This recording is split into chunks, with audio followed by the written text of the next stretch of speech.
Hi everyone. Welcome back to the homestead. Finally, I have increased the memory on my phone so that I can make videos again. So here we go. Here's an update on the basin gardens. And as you can see, I'm in the process of digging a fresh one. Um, this side closest to me is the side I'm digging currently. The other side was already dug out to 2 shovel depths. Uh, and then it's got a layer of rabbit cardboard on the bottom, and then a bunch of uh, composted animal manure and litter on top of that. And then I'm taking the rhizosome, the rhizosphere soil, the root zone soil, and putting it on top.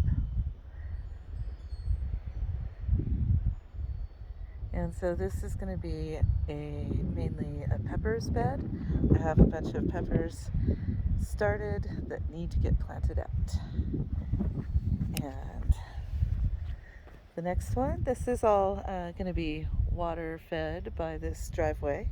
And the next one here is the garlic. And we've been harvesting spinach off of here. And I just love these wildflowers. And like leaving the native species when I can. And then over here, the perennials are taking root. So the asparagus is doing great. None of the bare root strawberries made it. And these almost passed away as well. These were 4-inch pots from the local feed store. And they were looking big and green and happy when they first arrived. And now they're not looking fantastic, but you can tell that there's still a hint of life. And not sure why that's happening. They get watered just as much. In fact, below the surface, it's quite moist in these basins. And I'm going to show you what I think is probably the reason. All right, so I'm going to show you what I think is right under the surface. Instead of worms, we get these guys. That's right. We get beetle grubs, which I think have chewed on the root systems, maybe, or whatever, and maybe they don't like asparagus. But I'll tell you what, the chickens and turkeys are glad that we have this. And we don't really have worms here, so we have arthropods instead. And I don't know if you can tell, but that soil right here, that's all grub poop called frass. So, bugs poop is called frass, and that is like bug castings instead of worm castings.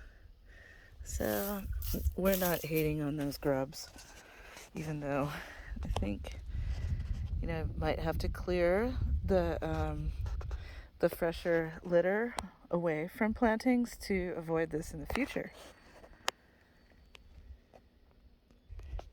So here, when Matt's parents were visiting, and his niece, it was Matt's grandmother's birthday, and so we decided to do a memorial garden for Evelyn in the shape of a butterfly. And Matt's mom, Diana, planted a whole bunch of different flower seeds, and things just grow real slowly here, but they are putting on their secondary root or secondary leaves, and I think it'll be real pretty when the rains come and things turn more green, because here our rainy season is in the summer and we're just finishing springtime. Now here with these beets and Swiss chard, they got set back about a month's worth of growth because some rogue chickens came through. Something else is coming through here too and knocking down this mulch berm. The chickens took back the salsify, but the burdock root is looking pretty overjoyed. And I've been reading more about burdock, and that is definitely going to be pulled before it sets flower because evidently it's horrific for sheep if it goes to seed. And over here, tomatoes. We've got Gardener's Delight getting some legs, and we've got this nursery Sweet 100s cherry blooming up and setting fruit, and that is ready for a prune and for the next level of Florida weave on the trellis.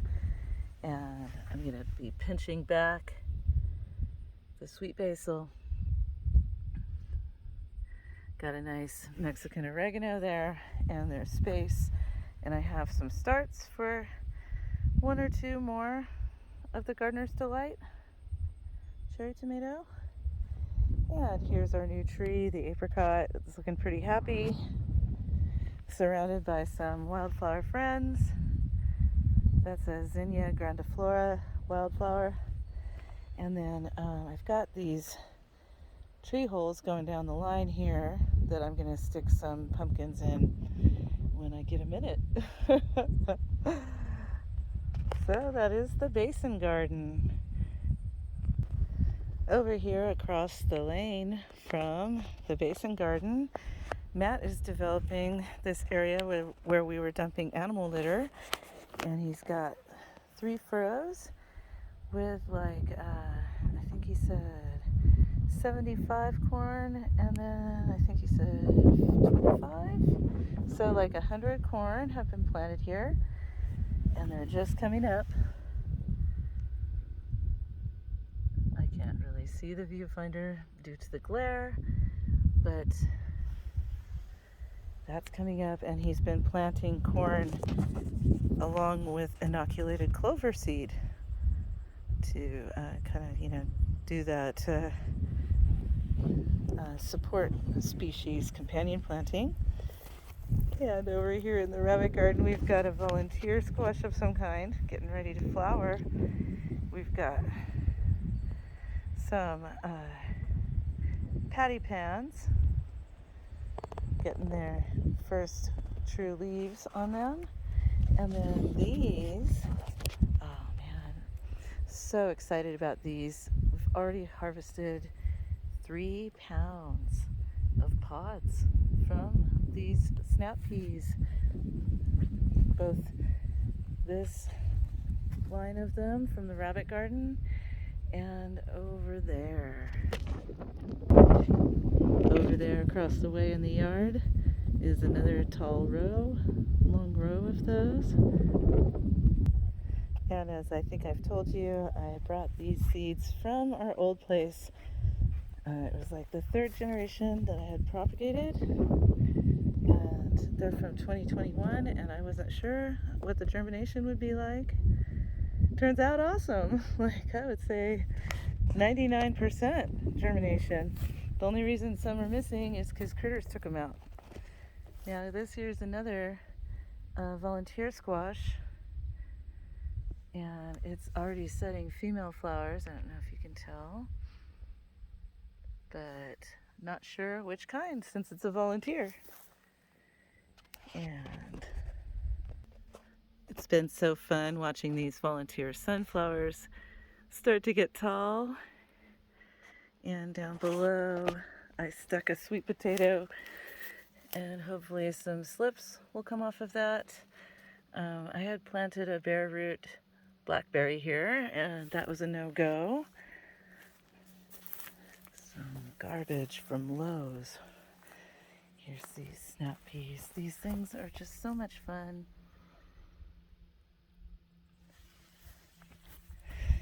Back in San Bernardino, those would grow 12 feet tall. but everything grows a little bit shorter here. We have like a 40-degree differential between our daytime highs in the 80s. Today is 82, and then we're going to have our low tonight in the 40s.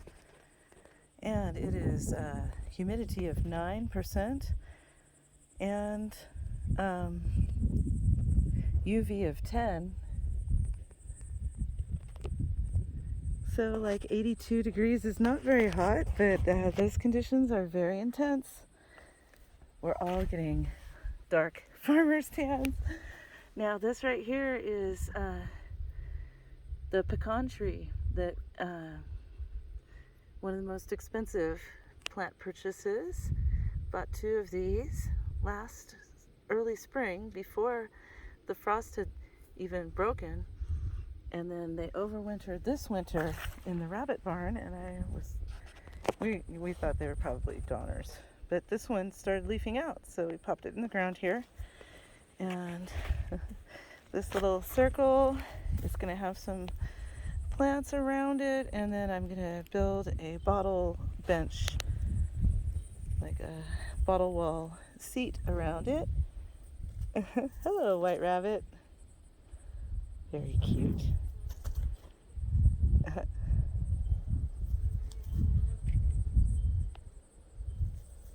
These rabbits are 3 months old. They're purebred Americans enjoying their rabbit garden. There's some sleepyheads in there.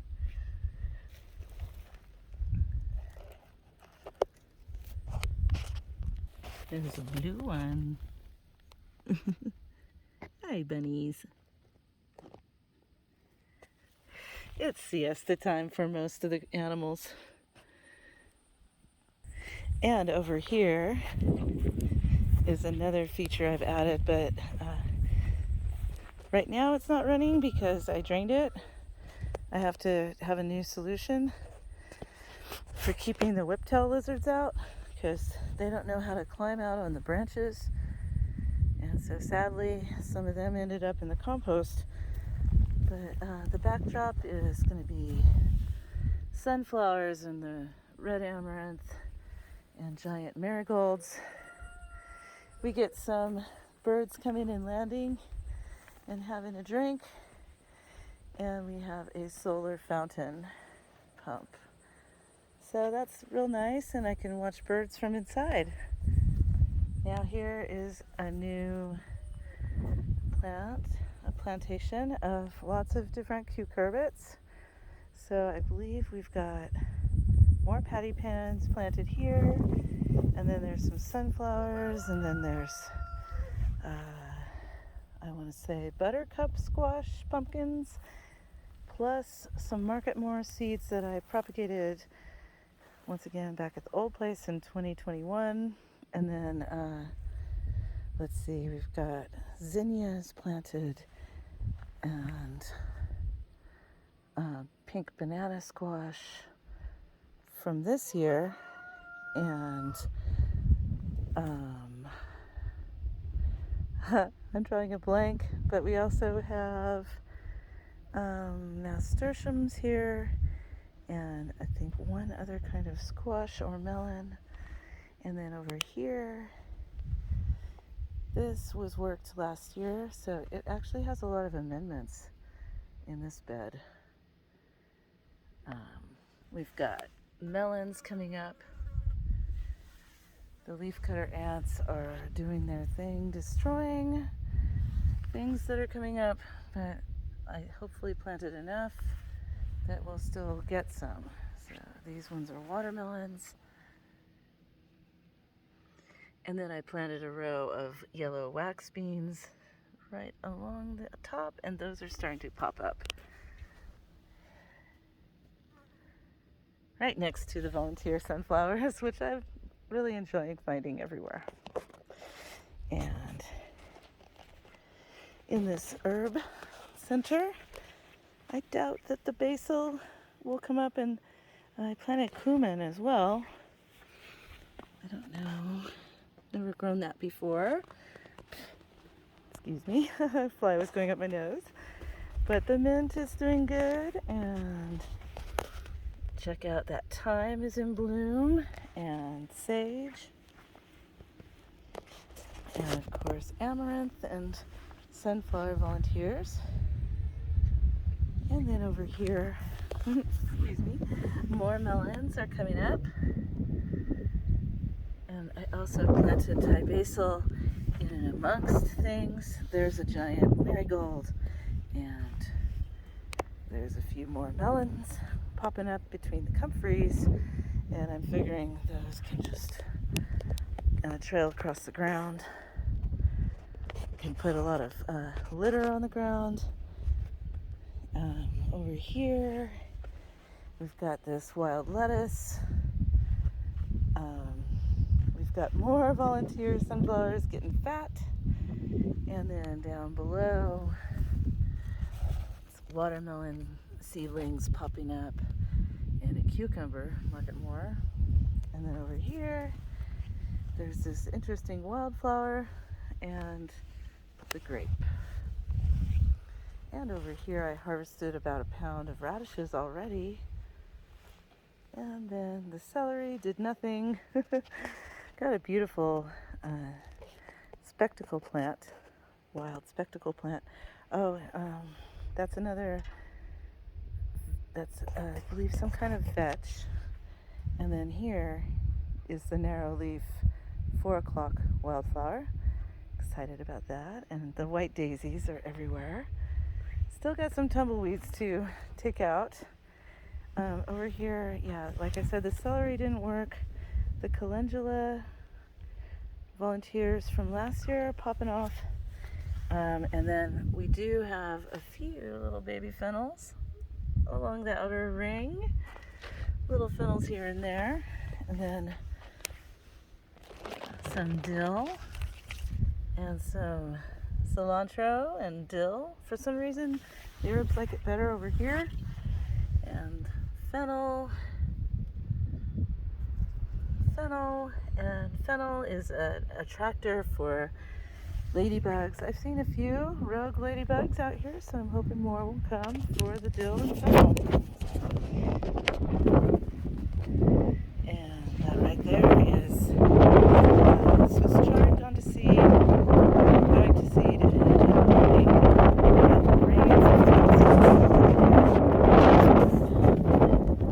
leaving us free Swiss chard forever.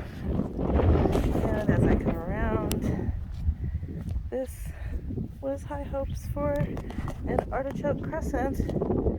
First time I've tried it by seed, and looky, we have one. But it looks pretty good, and this has the same grub situation going on, so I think they probably ate some of it from below. And then these are Market More cucumbers, and we've got one. Those were pretty old seeds. I do have some that I propagated that I put across the way. See it? All the rabbits underneath there.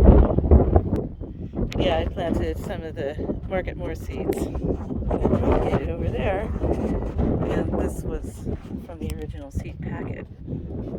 So I think probably 2020 seed packet. And over here in the filigree, it's just really plumped up, full of pasture mix. A lot of times the turkey poults come through here and work on that. There's that primrose, desert primrose, and I need to take a picture in the morning so you can see it in full bloom, but it is tremendous. Yeah, so they enjoy having that. I harvested at least another pound of radishes from that comma-shaped bed right there. And then I've thinned a bunch of parsnips, and I'm excited to tell you our parsnip bed is pregnant. It's gone bolting, and I'm hoping that is going to rain parsnip seeds everywhere, and we will have unlimited free parsnips. They're only fingerlings thus far, but they're tasty. Here is the new currant plant, and it's looking bushy and fabulous.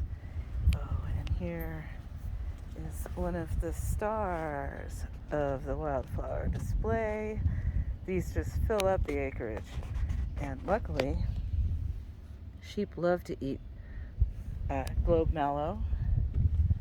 It is, as its name implies, in the hibiscus family. And it's just very beautiful. It's ethnobotany says that it makes a good tea and that you can eat the flowers. It does have some desert hairs, like, desert plants get protective hairs on it, so what I've read said to strain that away. We haven't tried it yet. So far, chickens and sheep and rabbits like it, though. This place is just crazy with volunteer sunflowers from last year. So everything that I'm letting go to seed, I'm hoping will have that same effect.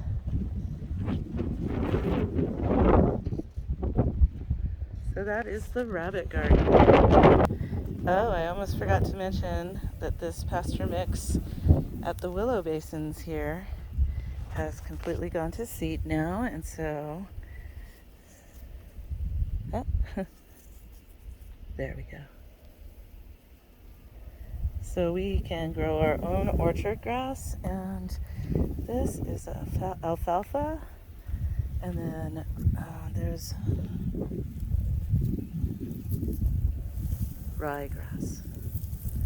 And this was wonderful all through the winter. It stayed bright green, even with snow. Can you believe how much these willow trees have grown? They were just sticks with some roots poking out when we got them last year. And here is a great calcite crystal I found on one of my walks, along with a cow vertebra. We find those out here a lot. Well, since we were passing by, I thought I'd introduce you to Lilac's latest. She's only got 3 babies this time around, but they sure are cute. Coming on 3 weeks old, I think. And this pretty lady is trying to keep it chill on her cooling tiles. So yeah, these are unglazed Mexican tiles, and then you soak them in water, and then they are evaporative coolers all day for the rabbits. And she is due to give birth today. Look at that big mama belly. I love you, Foxy. 100% rabbit siesta time over here with the eglantines. Seriously. Bunnies are so funny when they sleep. I have to check to make sure they're breathing.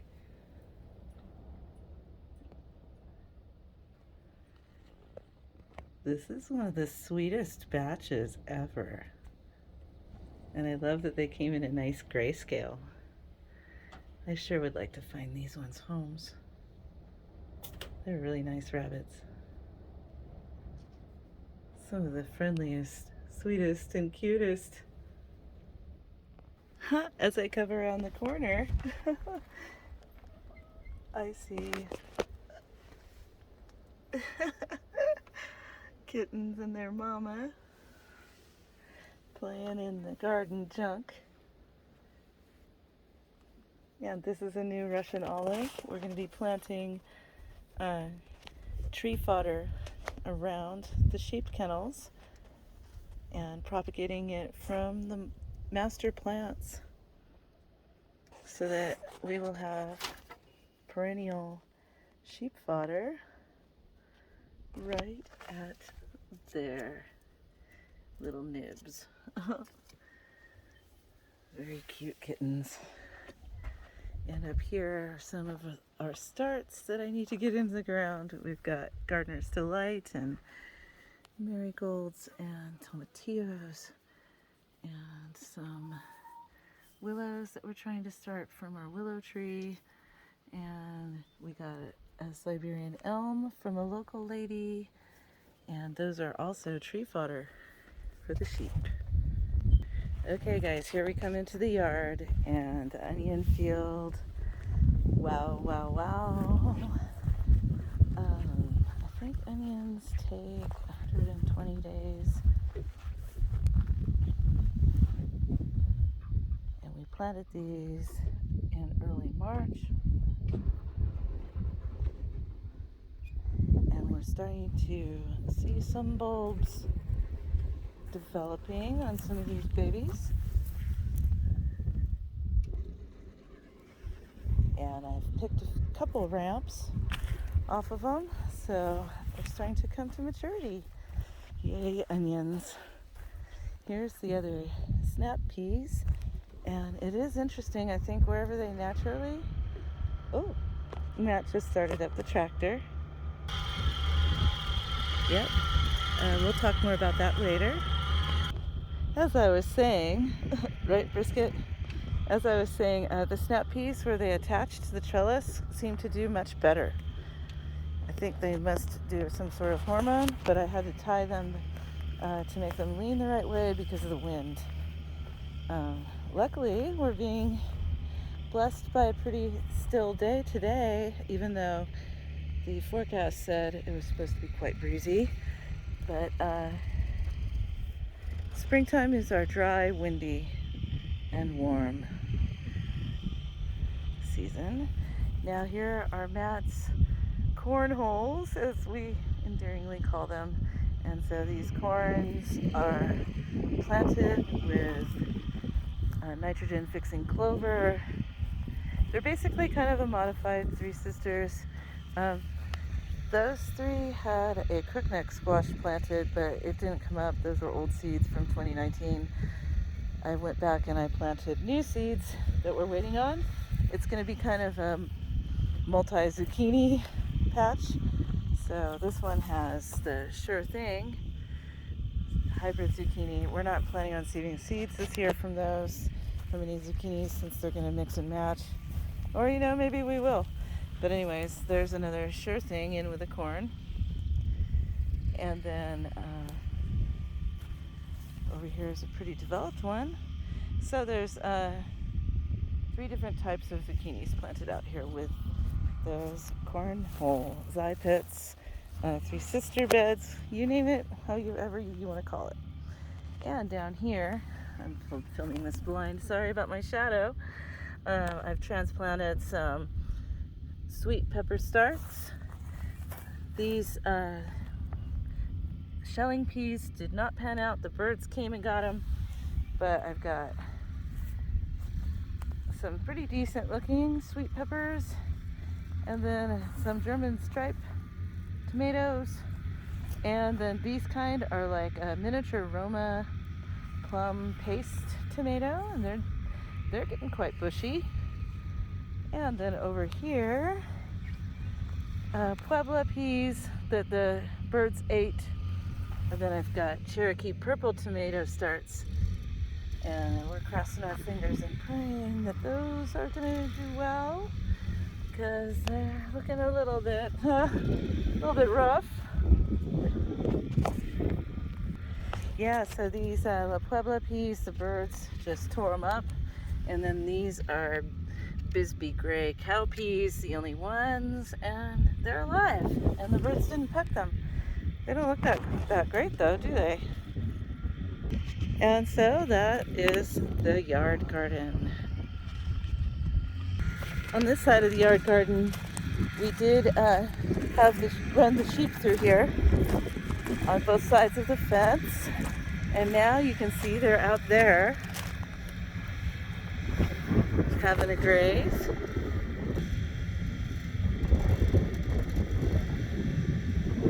Yep, that's 6 mamas and 9 babies. We'll go say hi.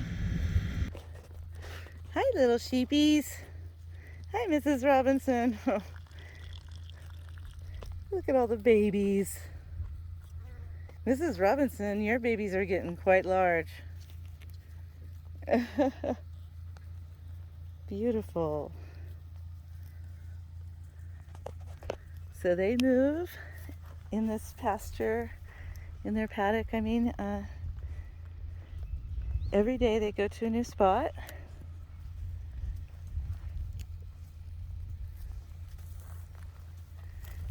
they like to eat, not even especially the grass, but they really, really enjoy the forbs and the bushes.